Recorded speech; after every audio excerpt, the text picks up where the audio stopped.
Buen día, estudiantes. Bienvenidos a la sesión síncrona de la semana número 8. Esta semana vamos a revisar lo que es el bloque número 3, la célula y su metabolismo. Y bueno, la semana anterior estuvimos revisando lo que fue el tema de la semana número 7, que eran las estructuras y función de la célula. También estábamos viendo la semana atrás lo que fue la de la teoría celular.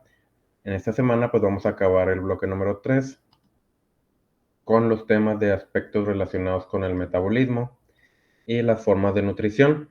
Recuerden que si tienen alguna duda, pueden utilizar las sesiones síncronas para aclarar sus dudas, o en el caso de que estén viendo la grabación, pueden enviarme un mensaje privado a través de la plataforma para hacer cualquier duda, cualquier comentario que tengan de tareas, de calificaciones, dudas sobre cómo elaborar alguna tarea. Yo estoy al pendiente para poder contestarles.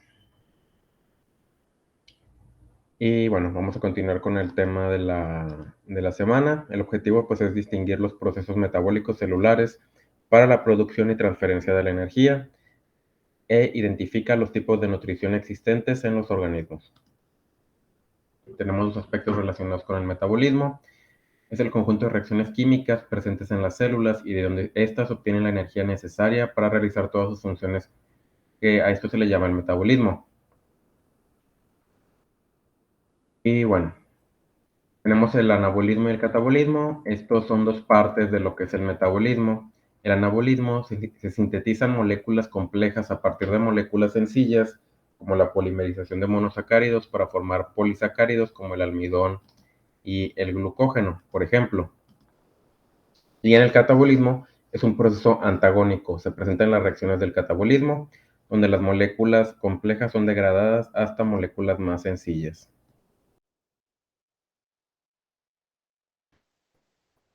Y bueno, aquí tenemos la imagen, en la imagen de la derecha tenemos la representación de lo que es el anabolismo y el catabolismo. En el catabolismo pues tenemos moléculas simples que van a ser convertidas en moléculas complejas aplicando energía, que esto es a través del ATP, que es el adenosintrifosfato. En el caso del catabolismo tenemos moléculas complejas donde se libera energía y se obtienen moléculas simples. En el caso del anabolismo pues tenemos que esto se puede ver en la construcción o reparación de tejidos del cuerpo, de las células, utilizando moléculas simples como son proteínas, carbohidratos y grasas. En el caso del catabolismo tenemos moléculas complejas que son destruidas o degradadas a moléculas más sencillas. Tenemos que esto ocurre, por ejemplo, en el caso de la digestión de los alimentos. Tenemos un pan, un producto cárnico, cereales, verduras. Pues bueno, estas estructuras o estos alimentos van a ser degradados a través de la digestión para obtener sus moléculas simples de las que están formados, como son carbohidratos, grasas, proteínas, etcétera. Y bueno, estos dos procesos se complementan el uno con el otro. El catabolismo depende del anabolismo para obtener estas moléculas complejas, degradarlas. En el caso del catabolismo, pues tenemos que las moléculas complejas van a ser degradadas para obtener moléculas más sencillas que luego van a ser utilizadas en el anabolismo. Ahora vamos a energía, ATP y enzimas. ¿Qué es la energía? Bueno, la energía se define como la capacidad de producir trabajo y se divide en potencial y cinética. La potencial es la energía almacenada, mientras que la cinética es la activa. En este caso tenemos el ejemplo que la grasa corporal del cuerpo, por ejemplo, se puede considerar energía potencial debido a que está guardada, pero para poder ser utilizada en un momento después. Y en el caso de la cinética, pues la energía que se está aplicando en el momento. Se manifiesta en distintas formas. Tenemos la energía mecánica, que se emplea para mover algunos materiales, como los músculos esqueléticos, la energía eléctrica, que se manifiesta en el flujo de electrones a través de un conductor, energía radiante, que es la luz y el calor que viajan en ondas, y la energía química, que es aquella almacenada en los compuestos orgánicos que los vegetales producen a partir de agua, dióxido de carbono y energía solar durante la fotosíntesis. Todos estos tipos de energía, todos son importantes. En este caso, pues nos vamos a concentrar en la que le compete más a la biología, que es la energía química. que bueno, es la energía que se representa a través de una molécula, que es la molécula del ATP, que se obtiene a partir de un proceso de conversiones químicas a partir de glucosa para obtener la molécula de la energía. Esta molécula de la energía es el ATP, también conocida como adenosín trifosfato. Es un nucleótido. Nosotros pues ya habíamos revisado en clases anteriores algunos nucleótidos como la adenina, guanina, citosina y timina, que son nucleótidos que participan en la molécula de la herencia, que es el ADN. En este caso, bueno, este también es un nucleótido, pero ella no participa en la molécula de la herencia. El adenosín trifosfato o ATP participa como una molécula que almacena energía que la célula va a necesitar. En los procesos celulares, el ATP se convierte en ADP y difosfato y una molécula de fosfato inorgánico, perdón. ¿Cómo funciona esto? Bueno, básicamente tenemos que la molécula de ATP es un nucleótido que tiene en esta parte tres fosfatos. Cuando la célula requiere energía para poder mover alguna estructura o poder sacar alguna sustancia fuera de la célula o meter adentro de la célula, bueno, corta uno de estos fosfatos, la, la célula, y esta molécula de tres fosfatos, por eso se llama ATP, por tres fosfatos, se convierte en una molécula de dos fosfatos, que es el ADP. Y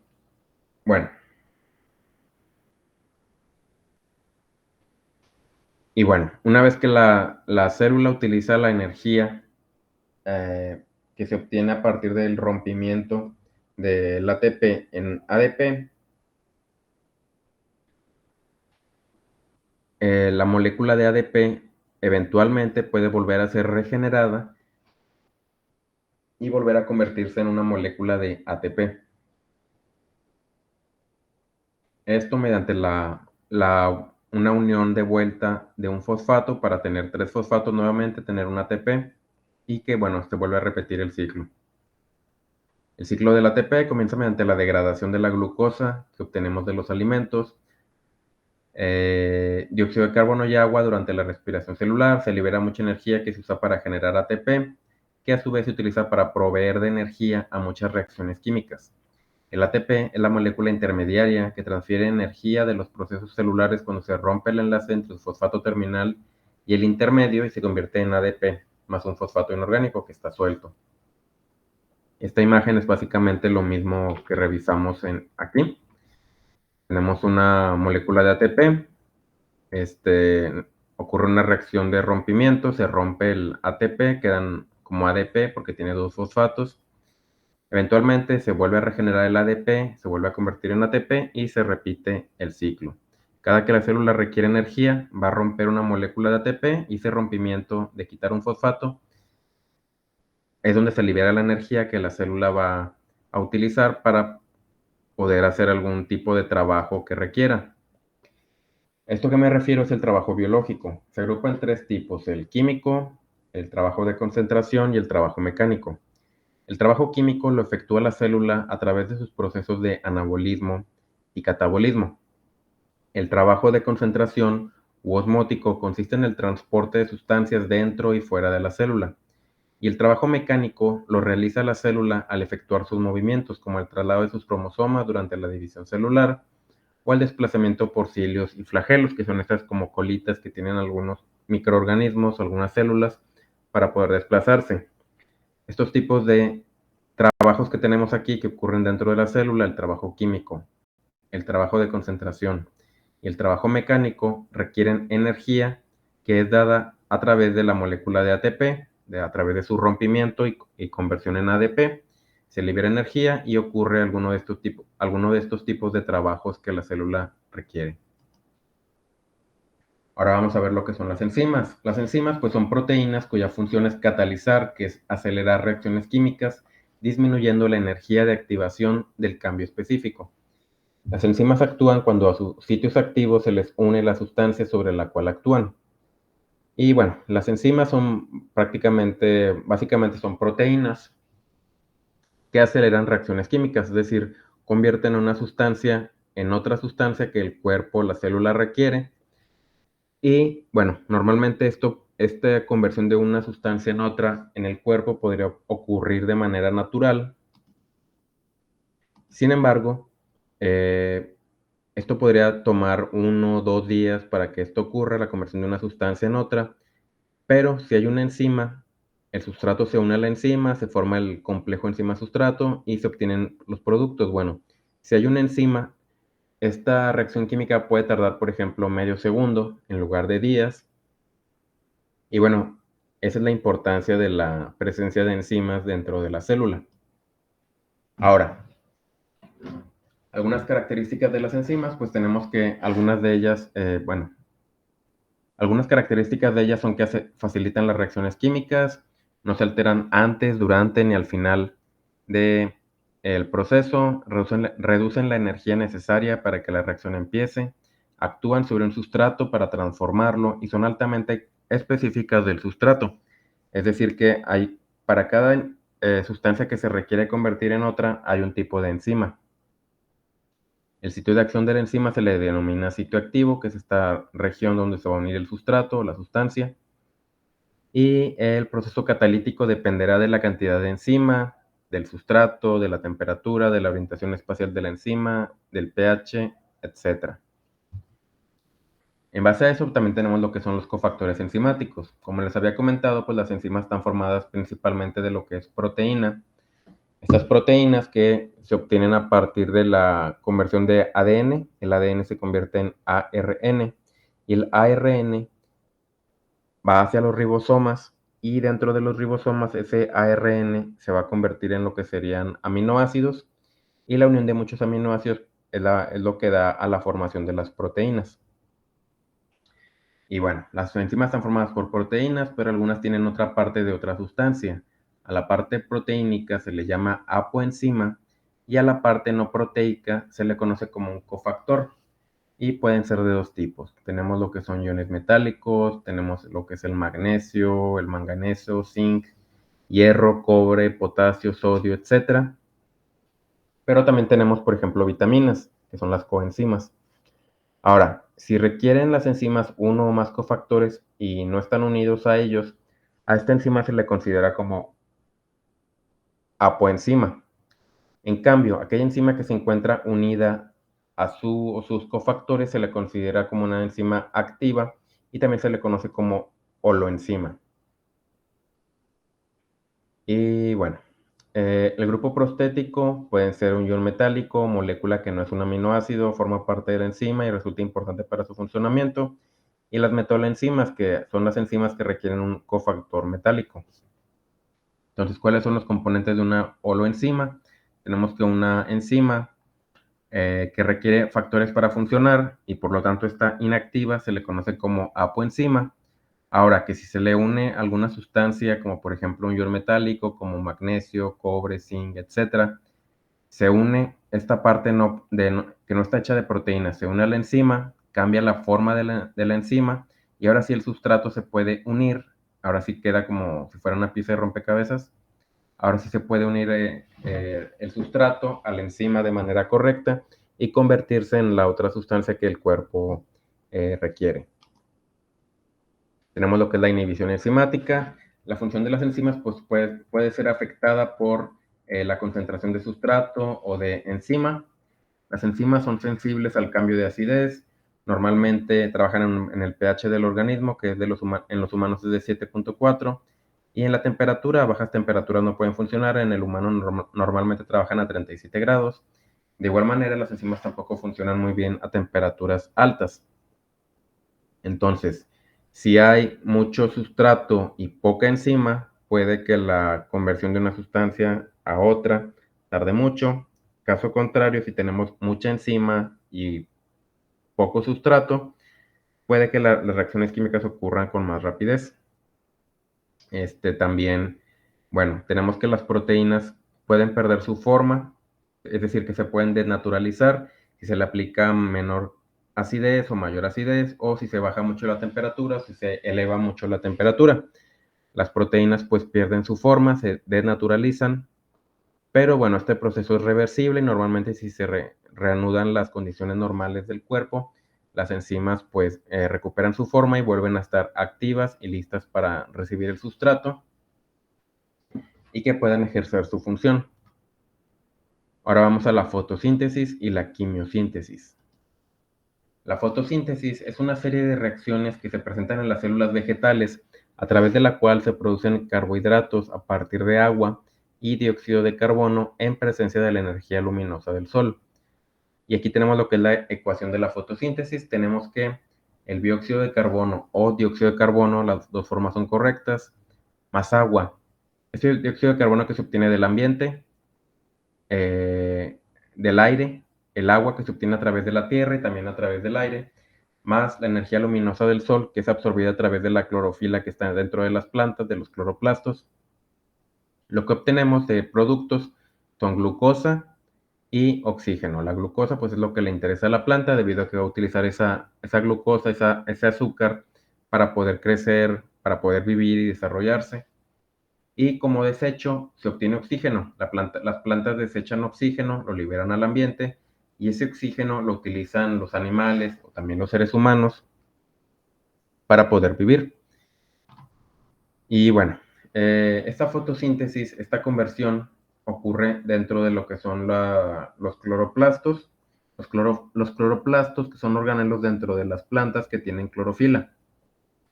En las partes verdes de las plantas se localizan dos tipos de clorofila, tenemos la A y la B. La clorofila se encuentra en los cloroplastos. Y bueno, la clorofila es un pigmento que tiene la capacidad de absorber la energía luminosa del sol. Los electrones se excitan, lo que propicia la transferencia de los electrones a los compuestos transportadores de electrones. Básicamente lo que ocurre es que la energía del sol incide sobre la clorofila que está dentro de los cloroplastos, dentro de la célula. Esto hace que electrones de la clorofila se transfieran a otras partes de la célula y como consecuencia pues va a ocurrir que se van a obtener productos como por ejemplo glucosa y agua. Es parte del proceso de la fotosíntesis. Ahora, esta fotosíntesis se divide en dos partes principales, que son las reacciones dependientes de la luz y las reacciones de fijación de carbono o reacciones oscuras. Tenemos que la energía luminosa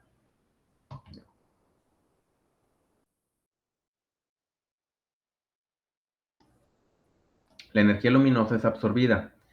Se sintetiza ATP a partir de ADP y fosfato mediante la fosforilación. Se rompe la molécula del agua, se libera oxígeno, que era parte de la molécula del agua, y también se liberan hidrógenos, que eran parte de la molécula del agua también. Y sus hidrógenos se emplean en la reducción de NADP. La reducción quiere decir que esos hidrógenos se añaden a este NADP, que es un tipo de enzima, que ahora va a ser NADPH. Entonces, ¿qué básicamente es esto? En presencia de agua, en presencia de, en presencia de agua, más la energía luminosa del sol, se va a generar un poco de energía, una pequeña molécula de ATP a partir de ADP, pero lo principal es que la absorción de esta energía luminosa del sol va a romper las moléculas de agua para que los hidrógenos que se liberen puedan reducir esta molécula y que, bueno, esto se va a utilizar en el siguiente paso de la fotosíntesis.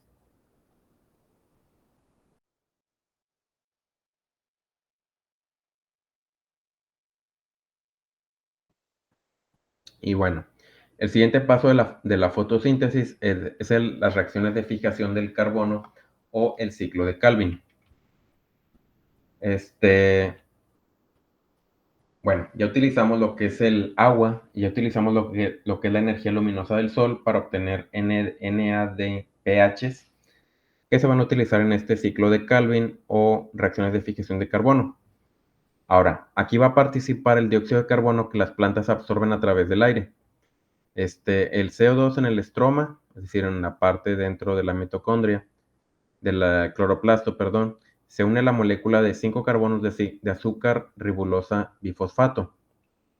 Entonces, ese azúcar, ese carbono, perdón, se une a ese azúcar de 5 carbonos y ahora va a ser de 6 carbonos.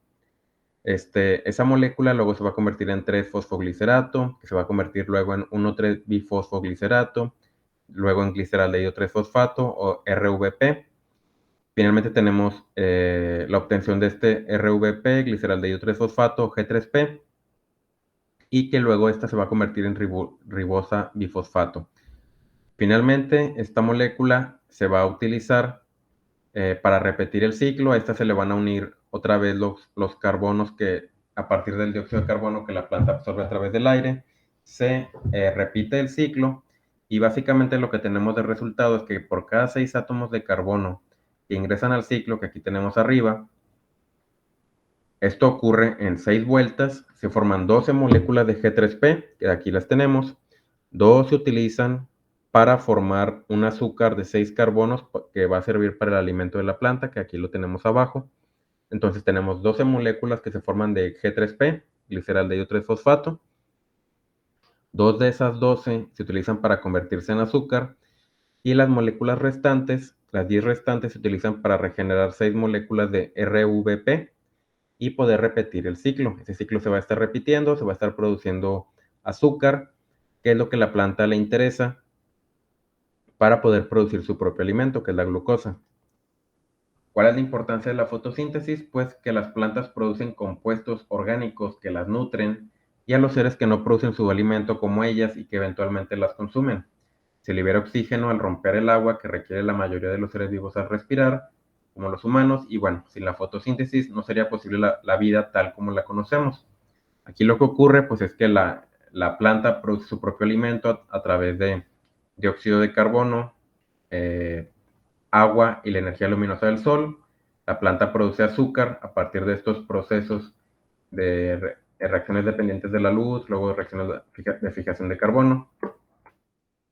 La planta crece, después eventualmente la planta va a ser consumida por animales, por ejemplo, herbívoros, que a su vez luego van a ser consumidos por animales carnívoros.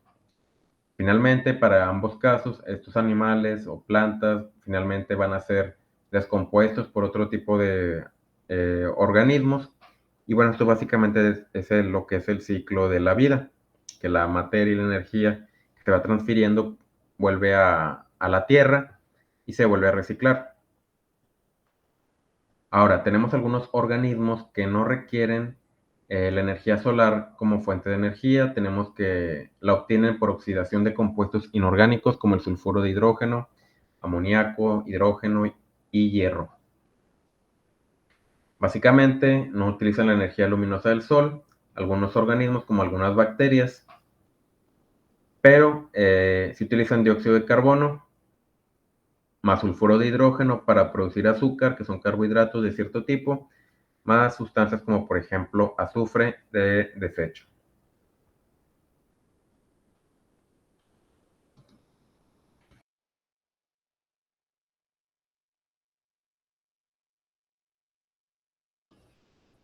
Y bueno, ahora vamos al tema de lo que es la respiración celular.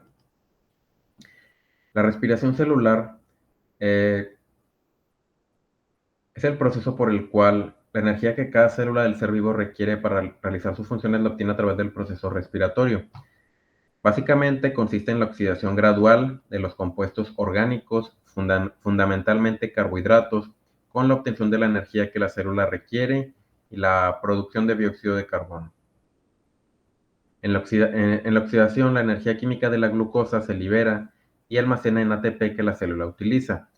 Y existe una respiración celular de dos tipos, la aerobia y la anaerobia.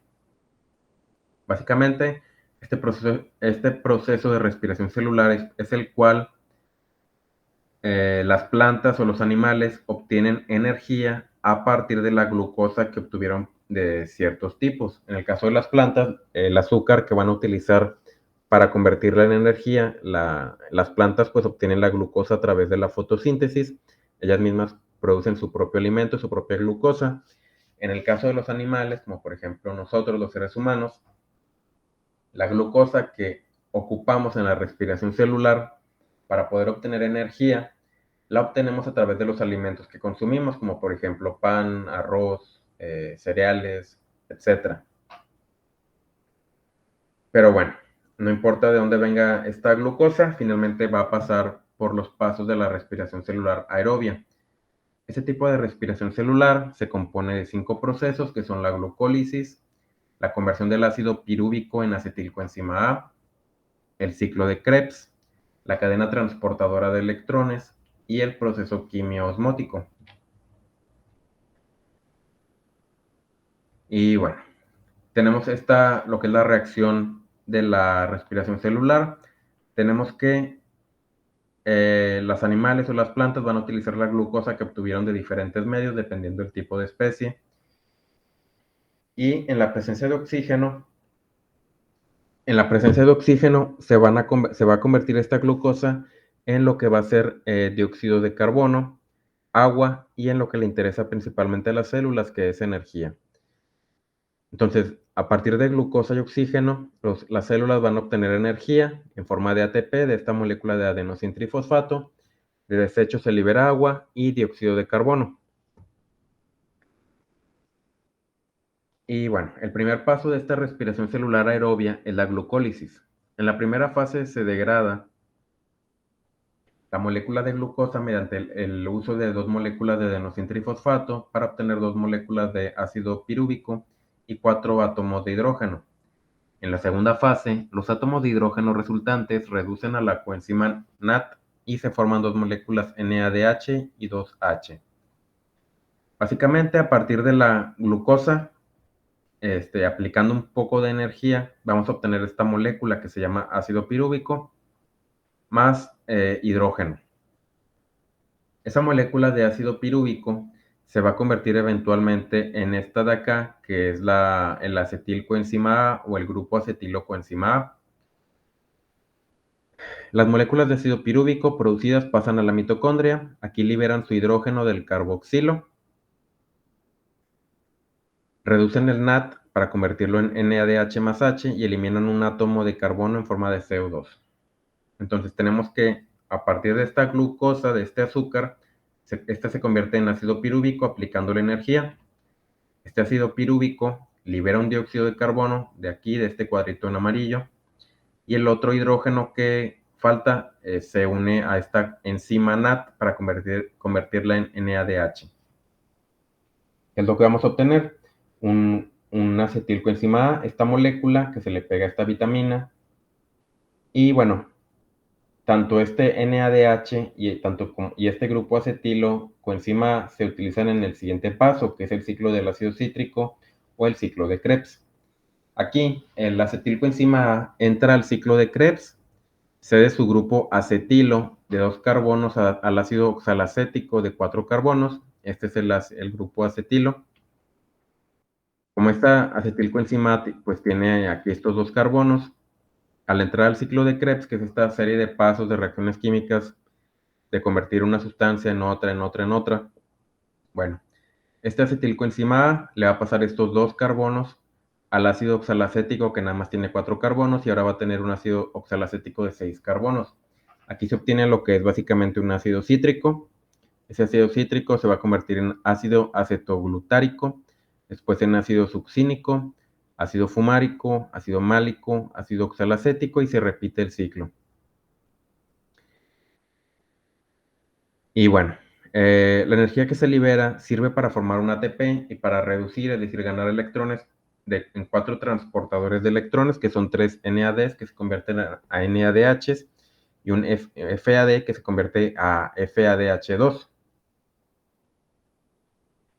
Y bueno, aquí lo que se obtiene básicamente es que esta conversión de una sustancia en otra y en otra y en otra, lo que hace es que estas enzimas las va a cargar de hidrógenos que se van a utilizar en el siguiente paso. Está en NAD, ahora tenemos un NADH, otro NAD, otro NADH, FADH en FAD, y también NAD a NADH. Y bueno, entonces tenemos que a partir de glucosa, la glucosa se convierte en ácido pirúvico, el ácido pirúvico se convierte en acetilcoenzima A, el acetilcoenzima A cede sus 2 carbonos al ácido oxalacético para convertir entonces en estas sustancias en todos estos pasos y cargar estas enzimas de hidrógenos. y estas se van a utilizar para el siguiente paso, que es la cadena transportadora de electrones. La cadena transportadora de electrones se compone de una serie de moléculas aceptoras, generalmente proteínas, localizadas en la superficie de la membrana interna de la mitocondria. Se encargan de transferir electrones de alta energía ordenadamente a lo largo de la cadena, y conforme van pasando de un aceptor a otro pierden parte de esa energía con la consecuente liberación de energía. Cada átomo de oxígeno se combina con 2 electrones y 2 iones de hidrógeno y forma una molécula de agua que se exhala en la respiración. Entonces, todos estos NADHs que se produjeron aquí en el ciclo de Krebs van a estar pasándole sus electrones a las otras proteínas que están aquí metidas en la membrana mitocondrial. Va a ir pasando de una proteína a otra proteína todos estos electrones hasta salir en este punto. Y estos electrones se van a juntar con 2 iones de hidrógeno para formar lo que es una molécula de agua. Y bueno, a la vez que está pasando este paso de electrones a través de estas proteínas, también se van a estar liberando estos hidrógenos hacia la parte del espacio intermembranal, es decir, a la parte afuera de la mitocondria. Esto ocasiona que en el espacio intermembranal aumente la concentración de protones cuando estos regresan adentro de la matriz a través de un canal llamado ATP sintasa. Entonces, a la vez de que se están pasando los electrones de los NADHs de una proteína a otra, a otra, a otra, para formar un producto de desecho que es agua, también está ocurriendo que estos NADHs empiezan a donar todos sus hidrógenos, los empiezan a sacar hacia afuera, y va a llegar un punto que todos estos hidrógenos van a intentar meterse a la fuerza a través de un conducto que se le llama ATP sintetasa. Se van a meter con tanta fuerza, tanta cantidad de hidrógenos que se encuentran afuera, que debido al desbalance que hay tanto afuera como adentro, como hay muy pocos adentro de la mitocondria y muchos afuera, el cuerpo, la célula intenta balancear esta cantidad de hidrógenos, por lo que todos estos hidrógenos que se fueron cargando de NAD a NADH sueltan sus hidrógenos, se van hacia afuera de la mitocondria, entran con fuerza rápidamente a través de la ATP sintetasa, y lo que esto ocasiona es que la energía liberada hace que una enzima del complejo ATP sintetasa adicione un fosfato a los ADPs que se encuentran dentro de la mitocondria y los convierte en ATPs. Por lo tanto, se generan de 36 a 38 moléculas de ATP, que esto quiere decir que es mucha energía para la célula. Entonces, que tenemos glucosa, que en las plantas se obtiene a través de la fotosíntesis, en los animales se obtiene a través del consumo de alimentos. Esa glucosa se va a convertir en ácido pirúvico. Ese ácido pirúvico se va a convertir en acetilcoenzima A. Esa acetilcoenzima A va a donar sus carbonos al ácido oxalacético para convertir en todas estas sustancias, que lo que van a hacer es que van a cargar estas enzimas de hidrógenos. Esas enzimas cargadas de hidrógenos van a estar en la parte de la membrana mitocondrial, van a ceder sus electrones para formar agua de desecho, y van a expulsar todos sus hidrógenos hacia el espacio intermembranal, que luego van a entrar a través de este conducto de la ATP sintetasa para cargar todos los adenosín difosfato en adenosín trifosfato, que es la molécula de la energía. Y bueno, hasta este punto, lo que les quiero comentar es que no se tienen que preocupar por aprenderse todos estos pasos. Lo que quiero que ustedes se lleven es que todo este proceso de la respiración celular es para convertir azúcares o glucosa en energía, que la célula va a utilizar en forma de ATP para todos sus procesos de trabajo biológico. Y bueno, eh, ustedes no van a tener que estudiar estos temas más que para elaborar su tarea de la semana, pero debido a que no tenemos un examen final, pues no van a tener que estudiar estos temas, que sé que son un poco complejos. En caso de que ustedes tengan que irse a la segunda oportunidad, pues ahí sí tendrían que estudiar estos temas porque van a venir preguntas para el examen extraordinario, pero bueno, intentemos no llegar a ese punto. Después tenemos el proceso de la fermentación. La fermentación pues son reacciones anaerobias por medio de las cuales dos ácidos pirúvicos que se producen por glucólisis sin usar oxígeno, esto es muy importante. A diferencia de la respiración celular, aquí en la fermentación no se utiliza oxígeno. Y bueno, los productos que vamos a obtener en la fermentación se va a convertir este ácido pirúvico en ácido láctico o en alcohol y dióxido de carbono utilizando iones de hidrógeno y electrones para formar NADH. El primer tipo de fermentación que tenemos es la fermentación alcohólica. Una vez obtenidas las dos moléculas de ácido pirúvico, el ácido pirúvico libera dióxido de carbono y se forman moléculas de acetaldehído que al reducirse, es decir, ganar electrones por adición de dos hidrógenos de NADH2 producidos en la glucólisis, se forman dos moléculas de alcohol etílico, etanol, más dos ATPs, que es lo que le interesa al organismo, que hace la fermentación, y dióxido de carbono. Básicamente, algunos microorganismos, como algunas levaduras, por ejemplo, utilizan la glucosa que obtuvieron de alguna forma, pasan a la glucólisis, se obtiene el ácido pirúvico o piruvato. Estos dos piruvatos se convierten en acetaldehído mediante la pérdida de estos dióxidos de carbono y luego estos dos acetaldehídos se convierten en etanol. Ese etanol, que bueno, es un subproducto que utiliza mucho la industria, por ejemplo, para producir cerveza, vinos, whiskies, etc. Pues se utilizan pues microorganismos, se les añade glucosa para que puedan hacer su ciclo normal de alimentación y como desecho pues producen etanol, que es lo que nos interesa a los humanos como el producto de este proceso de fermentación alcohólica de estos microorganismos. Luego tenemos lo que es la fermentación láctica. Por acción de bacterias lácticas, el ácido pirúvico es reducido por el hidrógeno del NADH y se forma ácido láctico y dos moléculas de ATP. Este tipo de fermentación se produce cuando las bacterias agrían la leche. También se presentan células musculares que se contraen cuando son sometidas a ejercicios intensos y ante un suministro insuficiente de oxígeno. Entonces tenemos que la fermentación láctica, tenemos glucosa que se convierte en ácido pirúvico, este ácido pirúvico se convierte en ácido láctico y lo que le importa al microorganismo es obtener energía. Como se pueden apreciar en estos procesos de fermentación, solamente se obtienen dos moléculas de energía, a diferencia de la respiración celular, que sí utiliza oxígeno y donde se obtienen de 36 a 38 moléculas de energía de ATP. Entonces la fermentación no produce mucha energía, pero es muy útil en la industria de los seres humanos debido a los productos que se pueden obtener, como por ejemplo las bebidas alcohólicas o en el caso de la fermentación láctica. Este ácido láctico se utiliza para disminuir el pH o la acidez de, por ejemplo, de la leche para poder obtener productos como el yogur o los quesos, etc. Finalmente tenemos lo que son las formas de nutrición. Tenemos la nutrición autótrofa y la nutrición heterótrofa. En el caso de la nutrición autótrofa, tenemos que la realizan los organismos que tienen la capacidad de producir sus propios alimentos, como por ejemplo las plantas, que ya lo vimos en el tema de la fotosíntesis, pero también los quimiosintéticos, que son esos microorganismos que no utilizan la luz solar, pero que sí oxidan ciertos compuestos como algunos metales para poder obtener glucosa, azúcar, para poder obtener eventualmente energía para sus procesos metabólicos.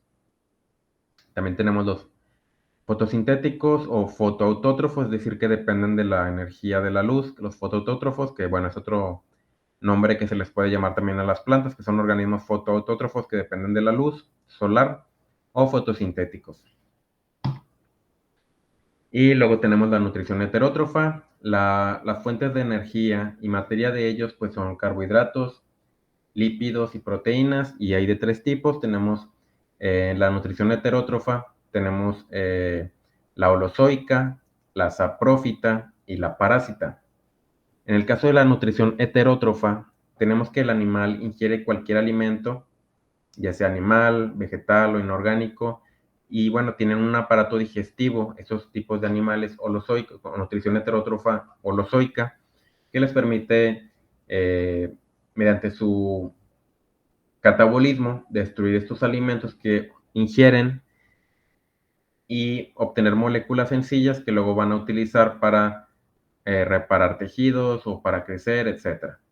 También tenemos los animales de nutrición heterótrofa saprófitos como las bacterias y los hongos que actúan sobre la materia orgánica descomponiéndola para nutrirse de ella. Tenemos, por ejemplo, el caso de un árbol que cae en un bosque y pues la madera empieza a ser consumida por este tipo de hongos o bacterias que la destruyen, la degradan. Básicamente lo que hacen es estarla pudriendo para poder obtener los requerimientos alimenticios que requieren. Finalmente tenemos los organismos heterótrofos parásitos, que son organismos que obtienen su alimento a través de otros, causándoles daño, por ejemplo, bacterias, hongos, pero también algunos animales, como algunas lombrices, que se alimentan de los tejidos de los organismos en donde están. Por ejemplo, si es un ser, un organismo, que se está alimentando de otro y le está causando un daño, es un parásito. Y bueno, aquí en la imagen tenemos un autótrofo, como por ejemplo un árbol, que es un organismo fotosintético o fotoautótrofo, esa es la palabra. Y luego tenemos los heterótrofos, que tenemos los herbívoros, los carnívoros, los omnívoros, los saprófitos y bueno, también los parásitos, aquí faltó. Y denme un segundo.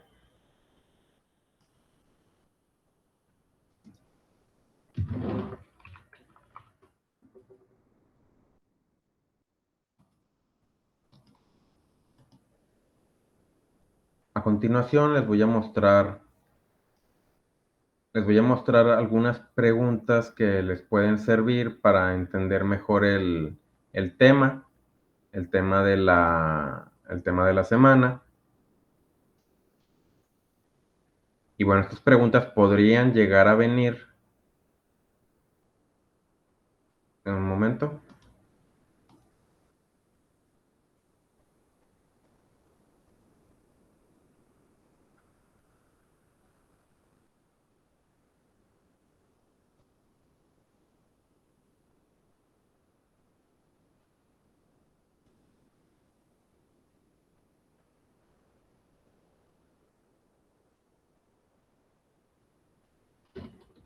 Bueno, estas preguntas que les voy a mostrar podrían llegar a venir en lo que es el examen extraordinario, por ejemplo, pero bueno, eso también les puede servir para entender los temas.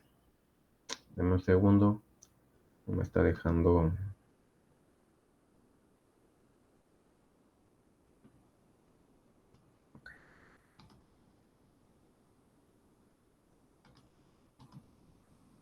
Listo. Y bueno, ya se los voy a transmitir, dame un segundo.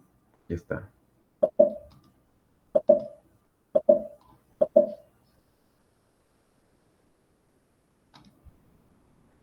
Durante este proceso se sintetizan moléculas complejas a partir de moléculas sencillas. ¿Cuál sería la respuesta correcta?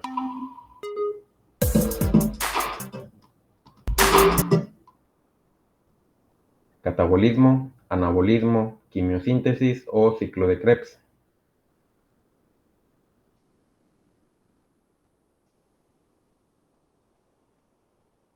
Y en este caso, pues bueno, la respuesta correcta sería la siguiente.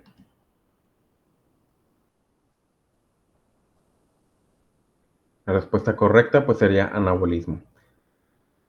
Recuerden que el anabolismo es que se sintetizan moléculas complejas a partir de moléculas sencillas, caso contrario del catabolismo, donde tendríamos que a partir de moléculas complejas, como por ejemplo los alimentos, se obtienen moléculas sencillas como proteínas, carbohidratos y grasas. Siguiente pregunta. Se define como la capacidad de producir trabajo y se divide en potencial y cinética. Tenemos anabolismo, energía, catabolismo, movimiento.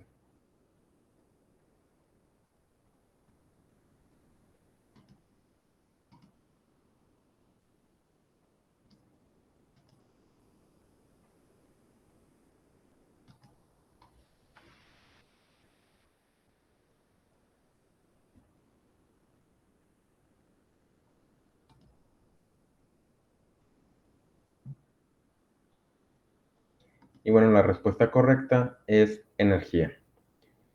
Se define como la capacidad de producir trabajo y se divide en potencial y cinética. Es energía. Recuerden lo que les comenté del ejemplo de la grasa corporal, que es un ejemplo de energía potencial. Y la energía cinética es la energía que ya se está aplicando en el momento, como por ejemplo la electricidad para poder encender un equipo, un aparato, por ejemplo. Es un nucleótido, contiene 3 fosfatos y es referida como la moneda energética de la célula. Tenemos un ADN, H2O, ARN o ATP. ¿Cuál sería un nucleótido que tiene 3 fosfatos y es llamada la moneda energética de la célula?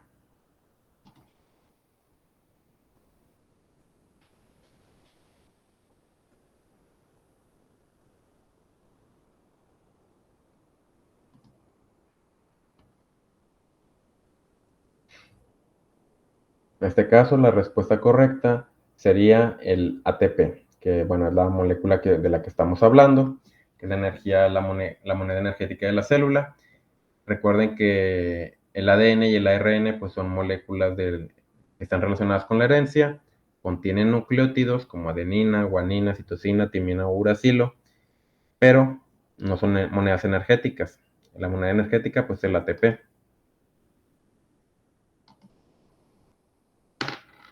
Serie de reacciones químicas que presentan las células vegetales, se producen azúcares a partir de agua, dióxido de carbono y luz solar. Tenemos que sería la quimiosíntesis, la fotosíntesis, el ciclo de Krebs o la respiración celular. Entonces el objetivo de esta serie de reacciones químicas es la obtención de azúcares y ocurre en las plantas. Pues hay que elegir la respuesta correcta.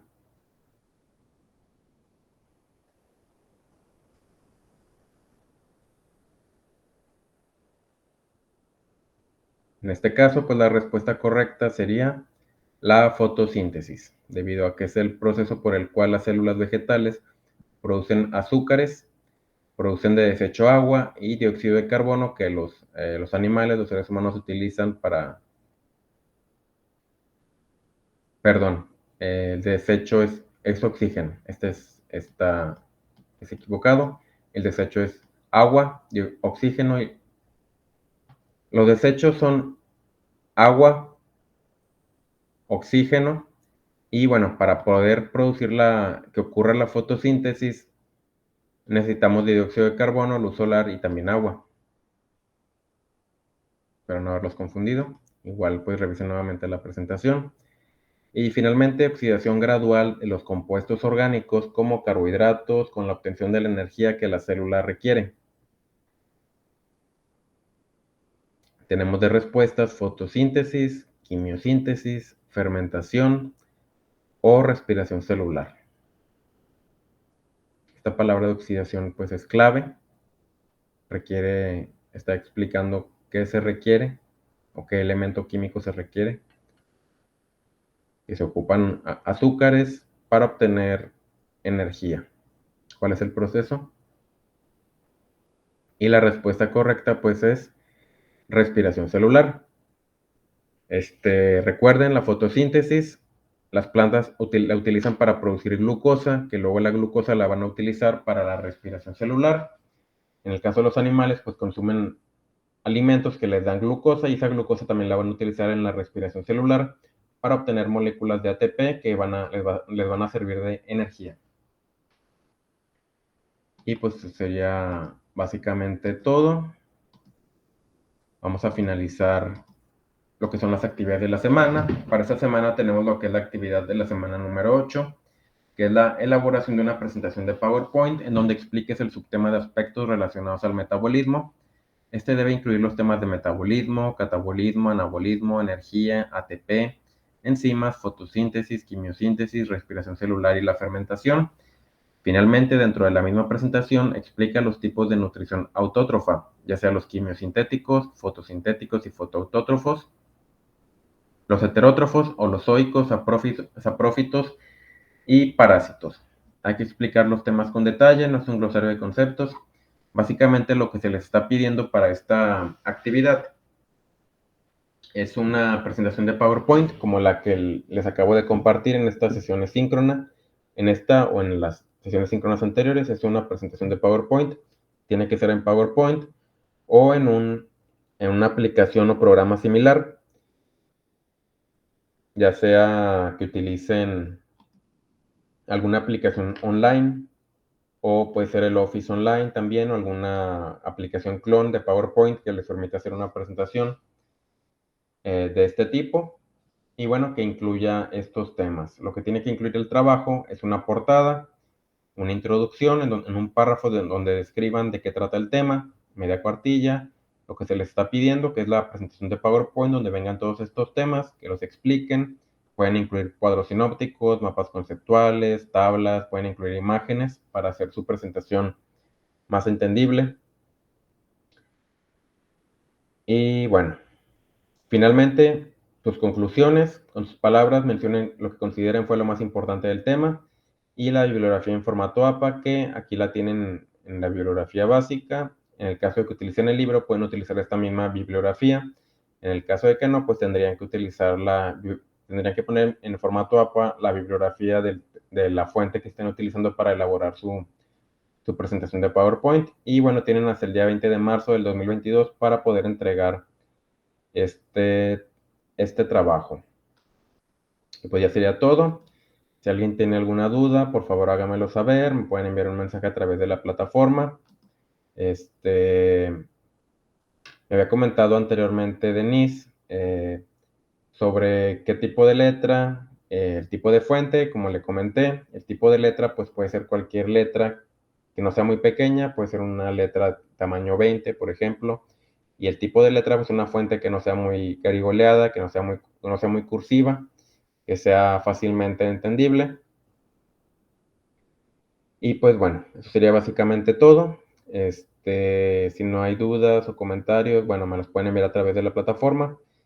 Eso sería básicamente todo y nos estaremos viendo la próxima semana ya con un bloque nuevo, que sería el bloque número 4. Y bueno, también se me pasó comentarles, estén pendientes, es probable que en próximas semanas tengamos algunas actividades de recuperación para las personas que les falten algunos puntos. Y bueno, ya les estaré avisando a través de mensaje cuáles serían estas actividades y también las van a poder revisar. Pues esto sería básicamente todo. Les agradezco a todos su presencia, su atención en la sesión que hubo. Y pues muchas gracias y nos vemos la próxima semana. Hasta luego.